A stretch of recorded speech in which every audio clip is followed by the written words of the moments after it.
Hey everyone, so in this video I want to talk about why I'm switching from my trusty Canon M50, which I'm filming on right now, to the Sony a7C.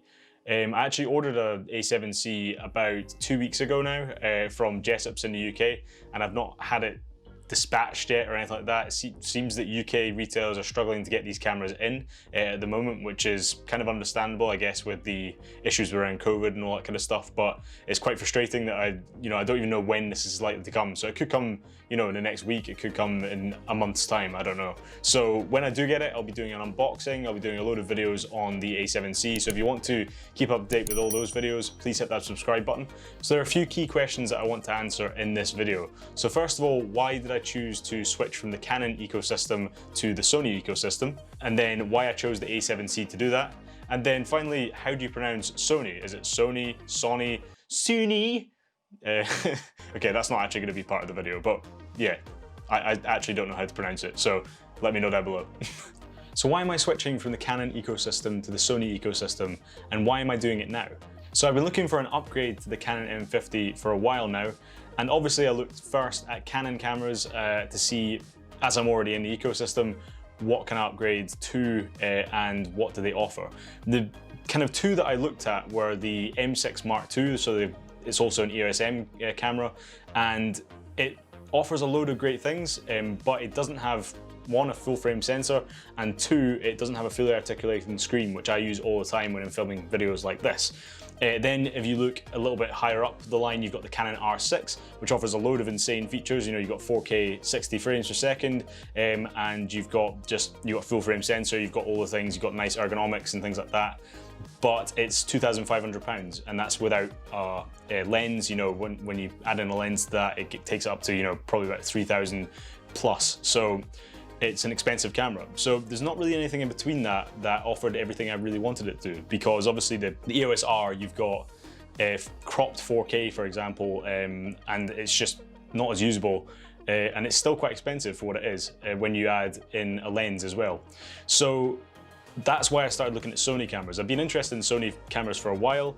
I just thought they were always quite expensive, but actually looking at it, for what you get, the value for money with features as well, you get a load of features out of Sony cameras, and that's why the Sony a7C really appealed to me as a camera that is below £2,000, which offers full frame, 4K. It also has a viewfinder, so you can still take photos with it. It's basically a hybrid camera, and it's compact, which is insane. So that's why it's appealed to me, and that's why I chose this point to switch, because I think Sony has a better offering for what I'm looking for at this point. So while I don't have a load of lenses right now for the Sony cameras, I'm looking to invest over time and actually get different lenses as I find I need them.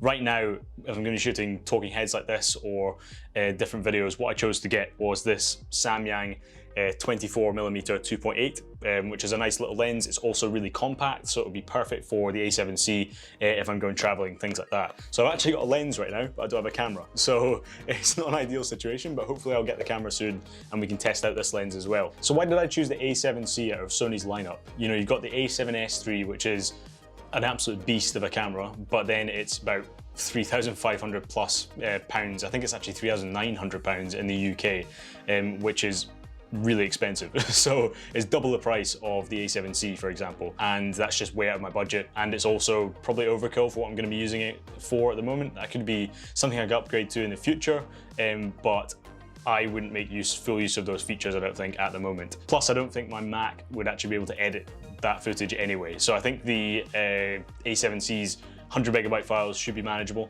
whereas I don't think the a7S III would be usable for me. There's also the APS-C lineup, the A66, A6400s, and the reason I didn't go for them is because they don't have a fully articulating screen. Everything else is great, but they don't have that fully articulating screen that Sony has started offering in their cameras from the ZV-1 to the A7S III and now the A7C. I think that's a game changer for me. It means I can film videos like this nice and easily. I don't have to get an external monitor and things like that. So the fully articulating screen was really important to me. Also, it's a full frame sensor. It's Sony's cheapest way into a full frame sensor at the moment if you discount the a7 III. I didn't really consider the a7 III because it doesn't have any form of flip out screen, any form of way to actually see yourself without using some weird mirror on the top of the camera to be able to see yourself in the screen, which again, it's a workaround. I don't really want to have a workaround. I want it to just work for me. So that's the reason I didn't go for the a7 III, which you can get for about £1,500, I think now, which is really good deal if that's what you're looking for, but it just wasn't for me. Speaking of the price, I think the price of £1,900 is within my budget, it's manageable, it's something I can invest in, and if this YouTube channel goes well, I might be able to even earn some of that money back, which would be fantastic. But one downside of that is that in the UK, the prices are crazy. So it's £1,900 in the UK versus $1,800 in the US. And what that means is it's equivalent to about $2,500 US dollars to buy it in the UK, which is about $700 more than you pay if you just went over to the US and bought it from the US, which is kind of crazy. But again, like I said, this is almost my perfect camera. It does everything I need it to do and a bit more, which is fantastic. So that's what you pay when you want to get your kind of perfect camera, I guess. So obviously the a7C does have the full frame sensor, and this wasn't something that I required in a camera. It's something that's kind of an added bonus, and it will give a lot of benefits to my use cases. So in low light, for example, I shot an event with this Canon M50 before and tried to shoot in low light, and it just doesn't hold up well in low light. Whereas the a7C, it's got a full frame sensor, which means you've got larger pixels effectively on your sensor, and that means you'll have better low light capability, especially for those kind of events where you can't just light everything perfectly like I can in this, you know, in my room, like here.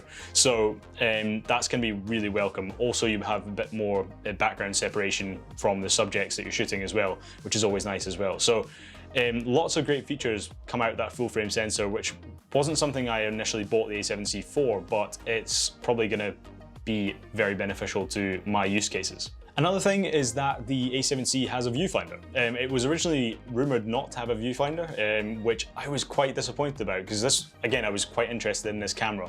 I was especially interested in it because they were touting it to be £1,000 or $1,000 on release, which unfortunately it wasn't, but again, like I said, it's still the pretty much perfect camera for me, so that's why I was really interested in it. But if it hadn't had a viewfinder, for me it would have been a bit of a deal breaker, because I do use my camera to shoot photos from time to time. It's quite infrequent, but it's enough to mean that a viewfinder is extremely essential for what I use it for, even if it's just for framing. And I've heard the a7C's viewfinder isn't that great, but if it's just for framing, I think it'll be perfect for how I use the camera.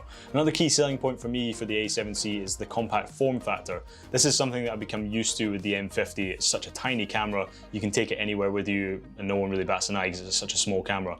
I like that about the a7C as well, and plus it fits right into my camera bag perfectly. So I'm hoping the a7C won't be that much bigger, so that I can, again, fit it into my camera bag quite easily and also fit all the other gear that I need in the camera bag as well without having to actually buy a new camera bag. The final thing I'm really looking forward to is Sony's latest autofocus system, which the a7C boasts, and this has real-time eye tracking for humans and animals in video, all the way up to 4K, which is going to be so nice because the M50 does a really nice job. The autofocus is great, but obviously it only works properly in 1080p modes. It doesn't work properly in 4K modes where you have that heavy crop and you also are stuck with contrast-based autofocus, which is basically unusable. So it's going to be super nice to be able to autofocus even better and all the way up to 4K with the a7C. I'm really looking forward to that.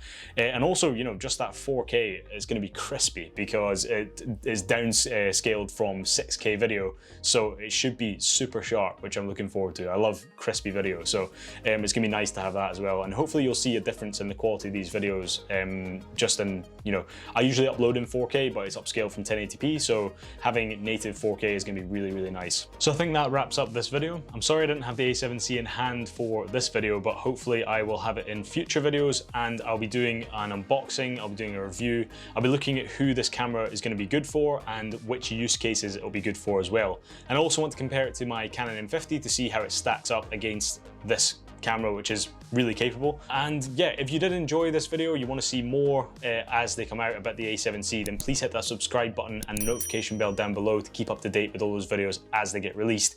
And if you could hit that like button, that'd be extremely helpful. It does help out the channel a lot, so I'd appreciate that. Let me know down below if you've ever switched camera ecosystems and how it went for you. I'd be interested to hear your experience and if you had any issues or if it went smoothly and you made the right decision. So yeah, let me know that down below in the comments. Otherwise, as usual, it's been a pleasure and I'll catch you guys in the next one. Cheers.